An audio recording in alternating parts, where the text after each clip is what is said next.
কতদিন হলো হয়েছে এটা? এটা ওই মাছ আর কি ওই পা দেখি, ওই পা এই পা তো মাস 2 হয়েছে, মানে ওইখানে থেকে ওষুধ খাইছিলাম এর কাছে। দেখি হাত হাত হাত দেখো, আঙ্কেলের হাত দেখো। চুলকায় না? এখান থেকে পানিও বের হয়, পানি বের হয়, পাকে। পাকে হ্যাঁ, ওই কষ বাড়ায়, কষগুলো যেমন আটা আটা কষগুলো বের হয়। দেখি হাত এরকম করো, এরকম করো। এরকম করো। হ্যাঁ, কষগুলো বের হয়, এগুলো আঠা আঠা। হ্যাঁ, আটা আটা যেমন এই যে এরকম হয়েছে, যেটা এখন একটু ইয়ে করে দিলে আটা আটার মতো বাড়াবে। এই ঠিক আছে, ঠিক আছে, সমস্যা নাই, ইনশাল্লাহ ভালো হয়ে যাবে। ভিডিওতে যে বাচ্চাটিকে দেখতে পেলেন, বাচ্চাটি আমার কাছে এসেছিল হলো তার স্কিনের সমস্যা নিয়ে। তো তার জন্য আমি কি মেডিসিন সিলেকশন করলাম এবং কি কি সিমটম কালেকশন করলাম এবং র্যাপাটরির মাধ্যমে কিভাবে মেডিসিন সিলেকশন করলাম, এই বিষয়টাই আপনাদের সাথে শেয়ার করছি। তো আমি প্রেজেন্ট হিস্ট্রিতে আমি পেয়েছিলাম হলো তার চুলকানির সমস্যা, ইরাপশান, এবং সেইখান থেকে স্রাব বের হয়, ডিসচার্জ এবং স্ক্র্যাচিং আফটার। তার হলো স্রাবগুলা মানে ওইখানে চুলকানোর পর স্রাবগুলা বের হয়, ইচিং, চুলকায়, এবং চুলকানোর পর যে স্রাবটা বের হয় এটা হলো আঠালো টাঠালো টাইপের। এবং তার গুরুত্বপূর্ণ একটা সিমটম ছিল হলো বাচ্চাটির হলো পায়খানা শক্ত বা কোষ্ঠকাঠিন্য। এছাড়া প্রেজেন্ট হিস্ট্রিতে লেখার মতো সেরকম কোনো গুরুত্বপূর্ণ সিমটম পাই নাই। ফ্যামিলি হিস্ট্রিতে পেয়েছিলাম যে তার বাবা মা ভাই বোন আত্মীয় স্বজন যারা আছে তাদেরই আলহামদুলিল্লাহ কোনো ধরনের বড় ধরনের কোনো অসুখ বিসুখ ছিল না। জেনারেল সিমটমে পেয়েছিলাম হলো বাচ্চাটি শীত সহ্য করতে পারে না, বাচ্চাটি গরম পছন্দ করে। এছাড়া জেনারেল সিমটমে তার খাওয়া দাওয়া থেকে শুরু করে সব কিছুই আলহামদুলিল্লাহ ভালো ছিল। মাইন্ড সেকশানে যে পেয়েছিলাম হলো পেশেন্টটি অনেক নম্রভদ্র, সবসময় চুপচাপ থাকে এবং বাচ্চাটির স্মৃতিশক্তি খুবই দুর্বল, মেমোরি উইকনেস। তো এই যে সিমটম কালেকশন করলাম, এই সিমটম কালেকশন করে আমি মেডিসিন সিলেকশন করেছিলাম হলো গ্রাফাইটিস M2, M3, M4। তো ওষুধ দিয়েছিলাম 8/11/2025। তো আশা করি ইনশাল্লাহ পেশেন্ট সুস্থ হয়ে যাবে। তো র্যাপাটরির মাধ্যমে কিভাবে মেডিসিন সিলেকশন করলাম এই বিষয়টাও আপনাদের সাথে শেয়ার করছি। তো পেশেন্টের যে রুব্রিকগুলো ছিল ওই রুব্রিকগুলো আমি র্যাপাটরিতে যোগ করব। তো এইখানে প্রথমে আমরা যাব স্কিনে যাওয়ার পর ইরাপশান, এই রুব্রিকটা আমরা নিব। এই যে ইরাপশান, এইখানে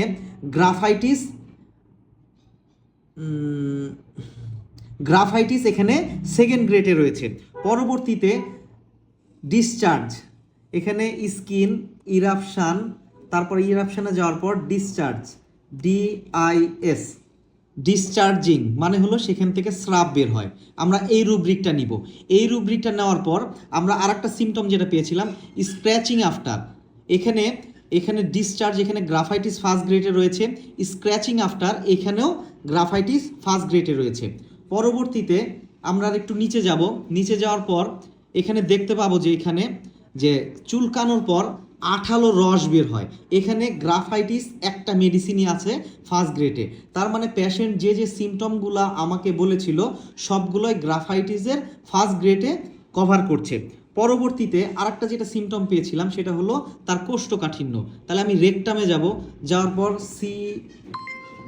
CON, কনস্টিপেশন, আমরা এই রুব্রিকটাও নিব। এইখানে গ্রাফাইটিস আছে কিনা আমরা দেখব, এখানেও গ্রাফাইটিস ফার্স্ট গ্রেডে রয়েছে, আমরা এই রুব্রিকটাও নিব। নেওয়ার পর আমরা চলে যাব হলো জেনারেল সিমটমে। যাওয়ার পর ইনভারনমেন্ট, সে শীত সহ্য করতে পারে না, COL, কোল্ড টেম্পারেচার অ্যাগ্রাভেশন, বাচ্চাটি ঠান্ডা সহ্য করতে পারে না। তো এইখানে দেখব গ্রাফাইটিস এইখানেও ফার্স্ট গ্রেডে রয়েছে, আমরা এই রুব্রিকটাও নিব। নেওয়ার পর আমরা মাইন্ড সেকশানে চলে যাব। যাওয়ার পর আমরা এখানে দেখব যে সে অনেক নম্রভদ্র, TIM, টিমিডি, সে এখানে গ্রাফাইটিস আছে কিনা আমরা দেখব। গ্রাফাইটিস এইখানে সেকেন্ড গ্রেডে রয়েছে, এখানেও গ্রাফাইটিস সেকেন্ড গ্রেডে রয়েছে, এই রুব্রিকটা আমরা নিব। লাস্ট যেটা সেটা হলো তার মেমোরি উইকনেস, আমরা মাইন্ডে যাব, MEMO, মেমোরি উইকনেস। তো এই রুব্রিকটাও আমরা নিব। এখানে গ্রাফাইটিস আছে কিনা আমরা দেখব, এখানেও গ্রাফাইটিস সেকেন্ড গ্রেডে রয়েছে। তো এই যে সিমটমগুলো আমি কালেকশন করেছিলাম, এখন আমরা এটার ফলাফল দেখব। ফলাফলে আমরা দেখতে পাচ্ছি এখানে গ্রাফাইটিস গ্রেডিংয়ে আসছে 19, ক্যালকেরিয়া কার্ব আসছে 17, ন্যাট্টামিউর আসছে 15, সালফার আসছে 14, তো লাইকোপোডিয়াম আসছে 18।